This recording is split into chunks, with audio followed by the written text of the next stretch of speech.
So what do? You take a cash advance on the Millennium card to make the payments on the other 3 cards.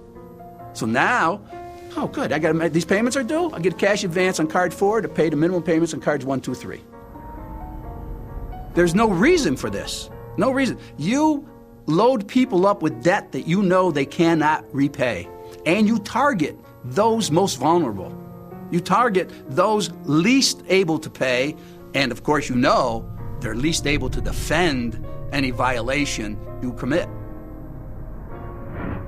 And they have no conscience whatsoever about this. None whatsoever. They have no guilt. Oh, no guilt. They have no guilt. Of course they have no guilt. You can't make them feel guilty. But if you sue them, you can make them understand.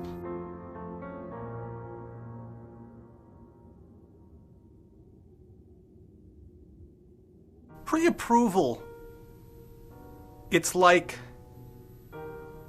I love you without ever having to meet you. Yeah, right. You're a great person. You know, the words, I've been pre-approved. For what? Somebody likes me. They're going to give me money. I got to be a good person.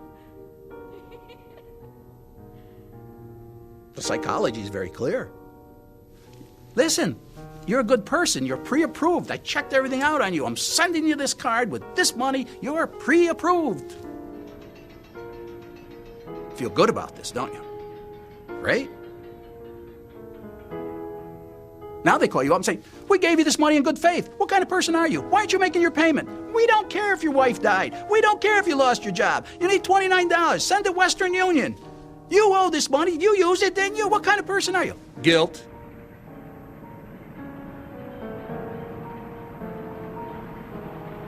Clients come in to me and they say, this is my debt. I owe it. But I can't make the payment. I feel terrible. I feel so guilty over this. You know what I say to them? Stop that. Don't feel guilty at all. What you are embarking upon now is the business of getting out of debt. I said, think of your family as a company and their shareholders. Just put that in your mind, and you're going to save your company. I want you committed to that thought. When Macy's has financial problems, do they internalize the guilt? And the president of Macy's says, I feel so embarrassed about this. I feel so guilty. What am I going to do? You don't feel guilty about it either. You're Mr. and Mrs. Smith Incorporated getting out of debt. No guilt. Don't internalize it. Don't personalize it. It's business. And you tell your creditor, nothing personal, it's business. I'm sure you'll understand, because you are a business! Okay?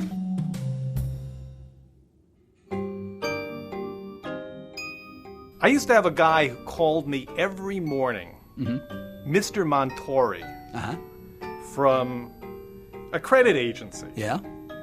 And he would leave these messages because I would never, of course, Return the pick call, up the phone. Right. He would leave these messages. Mr. Morris, have you no sense of shame? Or, for example, Mr. Morris, did your parents really bring you up this way?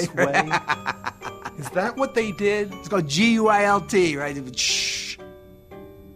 Ring-a-ling-a-ling-a-ling-a-ling. At 6 o'clock in supper time, you say this phrase, call my lawyer. That's all you say.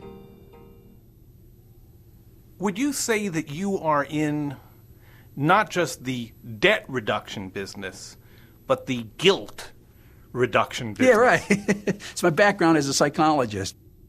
In divorce, there's 2 aspects. The legal divorce, piece of cake. But the psychology of divorcing yourself, the hanging on, lingers. That's why some divorces take as long as 5, 6, 7 years. Until they're ready to let go, you can never divorce them. Psychologically, they're married to it because the guilt associated with that debt is so ingrained and so internalized with them that they cannot come to grips with letting it go. What will this do to my credit report? Will I be able to buy a house 10 years from now? Hello? You think I'll be able to get a car when my car breaks down? You have to say, I can't do it anymore. I'm getting out of it. Tell me what I have to do.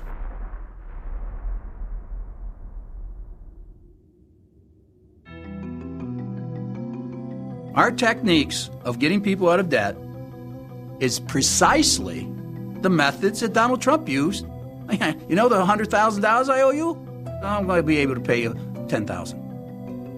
When the dollars are very big and the stakes are very high, they don't treat you like the $2,900 consumer. They call you in, we work out a deal. Listen, Donald, we got to work something out here. And they do. Their risk is great. They stand to lose $1 billion. You who owes $2,900 to a credit card company that has 10 million clients, there's no effect on them.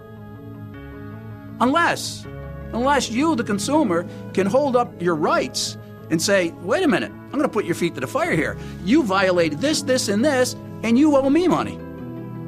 The bank owes you money? Absolutely. If a bank violates your rights under the Truth in Lending Law, under the Fair Credit Reporting Act, under all these laws, you have a right to now go to them and say, listen, when you gave me this card, you didn't follow the law, Mr. Creditor. You didn't follow the law. I'm entitled to 2 times the finance charges that you've levied against me on this card. How many consumers use the law?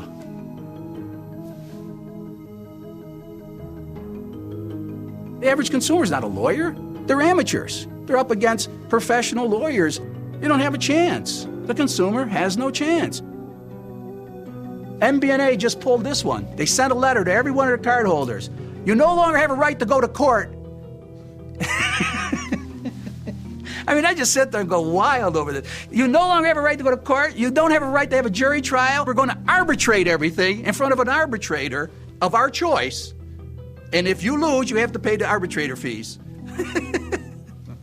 which we'll charge to your card.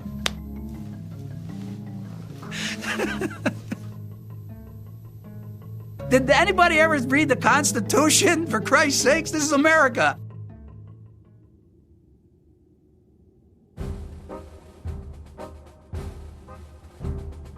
That was the way it was played until a lawyer stood up and said, I can represent these people. And somebody's going to say, well, how can they afford to pay you? I said, I figured out a way. I'm going to take the money that you're sending to the credit card companies every month for interest, late fees, over-the-limit fees, annual fees, renewal fees, and you're going to hire this law firm, and we're going to say to this credit card company, and I'm not going to pay you. Go ahead and sue me. My lawyer's going to defend me for free. I owe you $10,000. I can afford to give you $2,000. You want it? No. Okay, thank you. Goodbye. When you're ready to take the $2,000 that I can afford, I'll send it to you. If you want to sue me, go ahead. You wipe out the debt, kablam. You find infractions committed by the credit card companies. Correct. And from those fines, right, you take a fee. No. How do you make a living? I get 28% of what I save you when I save it. You pay a portion of the estimated fee each month, maybe $50 and maybe $100 over 14 months, 20 months, 22 months. It's what you can afford, how you can afford it. The whole concept here is not to earn fees, but to get you out of debt.